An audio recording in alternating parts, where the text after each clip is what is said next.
अवधूत चिंतन श्री गुरुदेव दत्त श्री स्वामी समर्थ. नमस्कार प्रेमळ स्वामी भक्तांनो. स्वामी आपल्या सर्वांच्या चांगल्या इच्छा पूर्ण करोत एवढीच मनापासून प्रार्थना. आपल्या भक्तिमय चॅनलवर नवीन असाल तर आपल्या चॅनलला सबस्क्राईब करायला विसरू नका. श्री स्वामी समर्थ. मित्रांनो, आजच्या व्हिडिओमध्ये तुम्हाला लक्ष्मी देवीची चमत्कारिक अशी अद्भुत कथा ऐकायला मिळणार आहे. जी कथा ऐकल्याने कुठलाही स्त्री पुरुष कधीही गरीब राहत नाही. या जन्मात काय तू कुठल्याही शर्मामध्ये गरीब राहत नाही. लक्ष्मीची कृपा सदैव त्याच्यावरती प्रत्येक जन्मात राहते. म्हणून अशी ही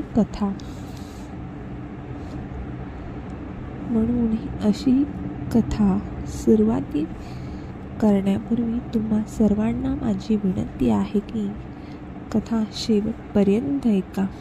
कारण अर्धवट ज्ञान खूप घातक असू शकते. म्हणून शेवटपर्यंत ऐका. मला नक्कीच खात्री आहे की ही कथा शेवटपर्यंत ऐकल्याने तुमच्यावर लक्ष्मीची कृपा नक्की होणार. लक्ष्मी देवीची कृपा प्राप्त करून घेण्यासाठी ओम लक्ष्मी नारायण नम असे टाईप करा. हिंदू धर्मामध्ये गुरुवार हा अत्यंत धार्मिक असा दिवस आहे. हा वार श्री दत्तात्रेयाचा असला तरी या दिवशी ब्रह्मा विष्णू महेशांच्या दिव्य शक्तीचे तेज श्री महालक्ष्मी देवीला प्राप्त होत असते. दुसरे असं की दत्तात्रेय हे महालक्ष्मीचेच एक रूप आहे. लक्ष्मी ही विष्णूची पत्नी आहे आणि म्हणूनच आपल्या पूर्वजांनी गुरुवार हा लक्ष्मीच्या उपासनेचा दिवस मानला आहे. या दिवसाच्या प्रभावामुळे नियतीचे बंद दरवाजेही उघडतात. त्यामुळे कुंडलीत गुरु बलवान असणे आवश्यक आहे. कुंडलीत बहुस्प्रीत कमजोर असेल किंवा शुक्र बुध किंवा राहू सोबत असेल तर गुरुवारी व्रत करून गुरूंची पूजा करावी. गुरुवारी व्रत पाळल्यास वैवाहिक जीवन सुखी होते. लवकर विवाह, दीर्घायुष्य आणि सौभाग्य लाभण्याची शक्यता असते. त्यामुळेच मार्गशीर्ष महिन्यात लक्ष्मी व्रत सांगितले जाते. आज लक्ष्मी व्रताची हीच कथा गुरुवारीच हीच कहाणी आपण वाचणार आहोत. ही कहाणी वाचल्याने किंवा ऐकल्याने दुःख दरिद्र दूर होते. महालक्ष्मीच्या कृपेमुळे सुख समृद्धी संपत्ती ऐश्वर्य वैभव प्राप्त होते. मनाची इच्छा पूर्ण होते. लक्ष्मी देवीचे आशीर्वाद प्राप्त करण्यासाठी आत्ताच आपल्या व्हिडिओला लाईक करा आणि कमेंटमध्ये श्री लक्ष्मी देवीचा आणि दत्तांचा जयघोष करायला विसरू नका. तुमचे भाग्योदय होईल. आणि हा संदेश तुमच्या प्रियजनांना नक्की शेअर करा. कारण तुमच्या एका शेअरने कुणाचे तरी भाग्य होते आणि तुम्ही पुण्याचे भागीदार व्हाल. म्हणून नक्कीच शेअर करा. सर्वांच्या परिचयाचा असलेला श्री महालक्ष्मीची ही कहाणी आहे. सौराष्ट्राचा एक राजा होता. त्याचे नाव भद्रश्रवा होते. तो दयाळू, शूर व प्रदादक्ष होता.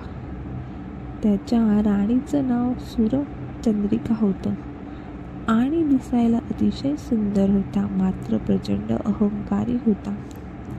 सुख समृद्धी ऐश्वर्यात राणी लोळत होती.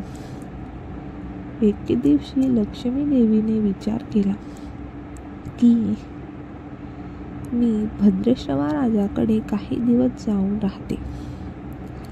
त्यामुळे त्यांच्या संपत्तीत अधिकच वाढ होईल. परिणामी प्रजाही सुखी होईल. मी जर कोणा गरिबाकडे गेले तर स्वार्थाने तो स्वतःचे हित पाहिल.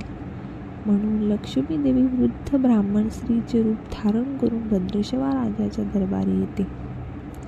वृद्ध स्त्रीचे रूप धारण करून तिच्या चेहऱ्यावर प्रचंड तेज होते.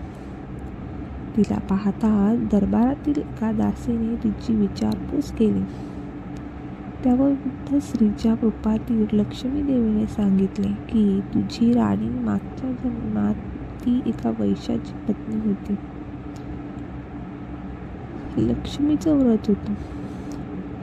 ते पाहिल्यानंतर तीही त्या व्रतात सहभागी झाली. व्रतात इतकी रमली की ती आपले दुःख विसरली. तिचं दारिद्र्य नष्ट झालं. लक्ष्मीची कृपा झाली आणि तिची परिस्थिती सुधारली. काळांतराने ती मरण पावली आणि पुढील जन्मात भद्रशवा राजाची राणी झाली. राणी झाल्याने ती भद्रशवा म्हणून त्याचीच आठवण करून लागली. तसंच महालक्ष्मीच्या व्रताची महती वृद्ध स्त्रीरूपी लक्ष्मी देवी दासीला ऐकवते. त्यानंतर दासी महालात जाऊन राणीसाहेबांना वृद्ध स्त्री सांगितलेली माहिती ऐकवते. मात्र राजवैभवात लोळणाऱ्या तिला या गोष्टीचा प्रचंड राग येतो आणि बाहेर येऊन ती दारात उभी असलेल्या वृद्ध स्त्रीरूपी लक्ष्मीचा अपमान करते. झालेला अपमान सहन न झाल्याने लक्ष्मी देवी तिथे थांबत नाही. बाहेर पडत असताना तिला राजकुमारी श्यामबाळ भेटते. श्यामबाळाला वृद्ध स्त्री घडलेला प्रकार सांगते. त्यावर श्यामबाळ वृद्ध स्त्रीची माफी मागते.